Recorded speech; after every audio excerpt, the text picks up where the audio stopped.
반가. 안녕하세요. 박용덕 박사입니다.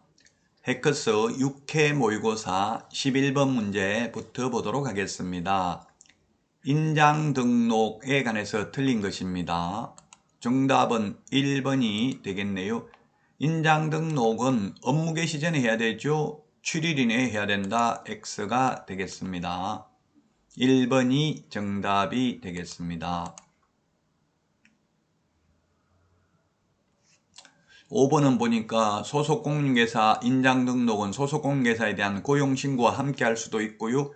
개업공개사는 등록 신청하면서 할 수도 있고 그 다음에 별도의 인장등록 신고서에 의해서 할 수도 있습니다. 따라서 인장등록 방법은 3가지, 등록인장 변경등록 방법은 1가지가 있습니다. 다음은 12번 문제 보도록 하겠습니다. 휴업 등의 신고에 관한 설명으로 틀린 것입니다. 정답은 틀린 것은 바로 틀린 것만 보도록 하겠습니다.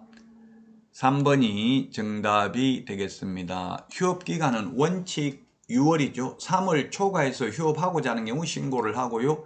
한 번 신고를 하면 6개월간 할 수 있습니다. 그래서 3월을 초과할 수 없다가 아니라 6월을 초과할 수 없습니다.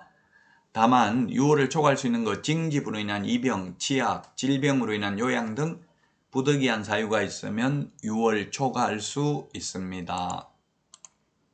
다음은 13번 문제가 되겠습니다. 부동산 중개계약에 관한 설명으로 틀린 것입니다. 정답은 4번이 되겠습니다.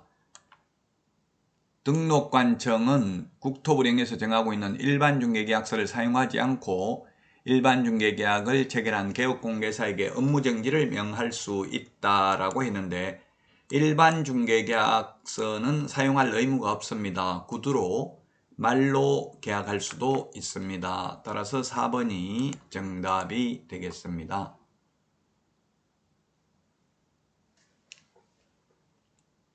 일반 중개계약은 구두로 해도 되고 말로 해도 된다. 다만 의뢰인이 개업공개사에게 물가, 수준 4가지 사항을 기재한 일반 중개계약서 작성을 요청할 수 있을 뿐입니다. 다음은 14번 문제 보도록 하겠습니다. 확인 설명사항이 아닌 것 암기해야 되죠? 우리 암기 프린터 6번에 있습니다. 확인 설명해야 될 사항 아닌 것 답은 5번인데요. 권리 이전이 아니라 취득함에 따라 부담하는 조세입니다. 취득. 그래서 양도소득세는 설명할 필요 없고요. 취득세, 농어촌 특별세, 지방교육세 설명해야 되죠. 따라서 5번이 정답이 되겠습니다. 다음은 15번 문제입니다. 15번. 옳은 것인데 1번 확인설명서 5년 보존해야 된다. X죠. 확인설명서는 3년 보존입니다. 5년 보존해서 X가 되겠습니다. 자, 다음은 2번 지문입니다. 법인인 개업공개사의 분사무소에서 소속공개사가 작성한 확인설명서에는 책임자와 소속공개사가 서명 또는 날인하는 게 아니라 서명 및 날인입니다. 또는 이라고 해서 X가 되겠습니다. 서명 및 날인을 합니다. 3번 국토부 장관은 개업공개사가 작성하는 거래계약서의 표준이 되는 서식을 정하여 이의 사용을 권장할 수 있다. 이게 답이네요. 근데 현재 권장하는 계약서는 없습니다.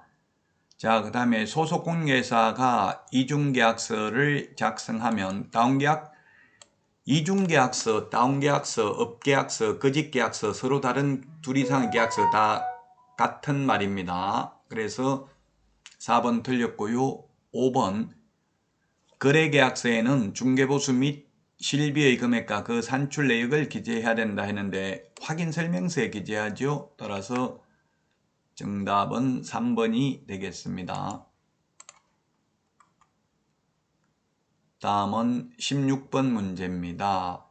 계약서 필요적 기재사항이 아닌 것은 이 계약서 필요적 기재사항, 확인 설명해야 될 사항, 전속 중개계약 시 정보 공개해야 될 사항, 실거래 가격 신고해야 될 사항, 요거 4개 구분해서 암기하면 2문제 시험에 출제가 됩니다.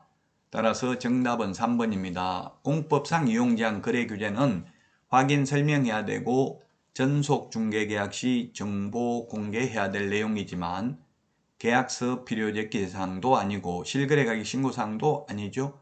따라서 3번이 정답이 되겠습니다.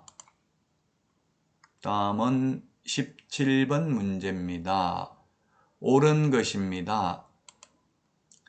1번에 계약갱신 요구권 행사 여부는 확인설명서 서식을 보면 권리관계에다 기재를 하기 때문에 기본 확인사항이 되겠습니다. 네, 기본 확인사항 1번이 옳은 내용이 되겠습니다. 자, 그 다음에 2번 관리주체 유형은 세부 확인사항. 세부 확인사항이라는 건 의뢰인한테 물어봐야 되는 거고요. 원칙적으로 기본 확인사항은 개업공개사 혼자서 알아낼 수 있는 게 기본 확인사항입니다.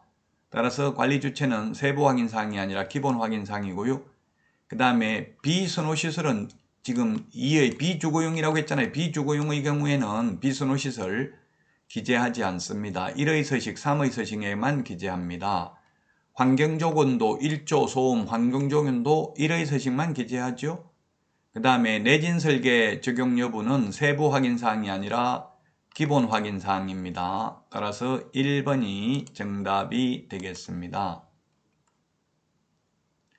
다음은 18번 문제 보도록 하겠습니다. 금지행위에 해당하는 것 했는데 금지행위에 해당되는 걸 모두 다 고르면 했는데 기업 양당사자로부터 위임받으면 쌍방 내리니까 금지행위고요. 매매를 업으로 하면 금지행위고요. 중개대상물 매매를 업으로 하면 분양 관련 증서 매매를 업으로 해도 금지행위입니다. 그러나 다른 개업공개사의 중개를 통해서 거래하는 것은 쌍방대리 직접거래 아닙니다. 직접거래 아닙니다. 따라서 금지행위가 아닙니다. 그러므로 정답은 3번이 되겠습니다. 리얼은 다른 개업공개사의 중개를 통해서 거래하는 것은 직접거래 아니다.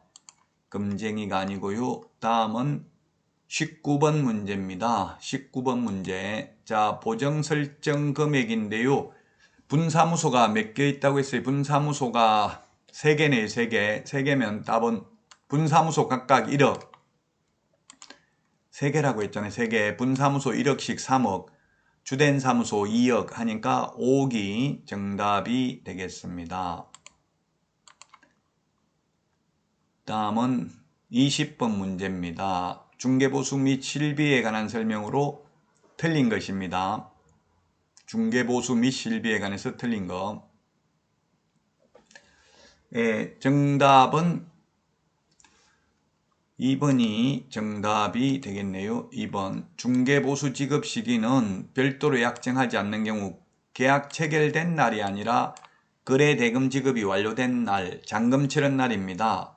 매수 신청 대리 보수는 매각 대금 지급 기한일이죠. 약정을 하지 않는 경우. 따라서 2번이 정답이 되겠습니다.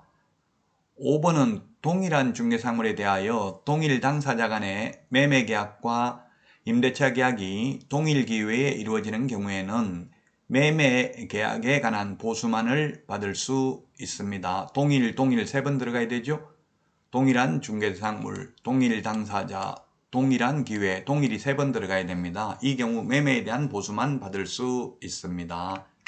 따라서 20번에 2번이 정답이 되겠습니다.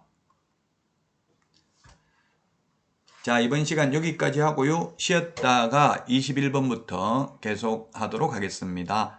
다음 시간에 찾아뵙겠습니다. 안녕히 계세요. 안녕.